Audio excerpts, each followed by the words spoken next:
ಸ್ವಪ್ನ ದೂರ ಬೀದಿಯಲ್ಲಿ ಭಾವನೆಗಳ ಪ್ರತಿಭಟನೆ ಪ್ರೋತ್ಸಾಹಿಸು ಸುಮ್ಮನೆ ಮಾಡದೆ ಅಡಚಣೆ ಬರೀ ನಿನ್ನ ಛಾಯೆಯಿಂದ ಹುರುಪಾಗಿದೆ ನನ್ನ ಶ್ವಾಸ ಬದುಕೆಂಬ ಹಾಡಿಗೆ ಆಗು ನೀನು ಪ್ರಾಸ ಈ ಏಕಾಕಿ ಚಿತ್ತ ಸದಾ ನಿನತ್ತ ಆಗಿರುವೆ ನಿನ ಧ್ಯಾನದಿ ಭತ್ತ ಎಲ್ಲ ವಿಷಮವು ತಾತ್ಕಾಲಿಕ ಆಗುವರೆಗೆ ನಿನ್ನ ಹಾಜರಿ ನಾ ಮಾಡು ಹೋಗಿರುವೆ ಅದಂತೂ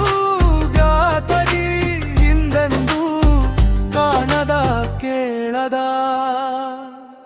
ನೀನೊಂದು ಅಚ್ಚರಿಯೇ ಸರಿ.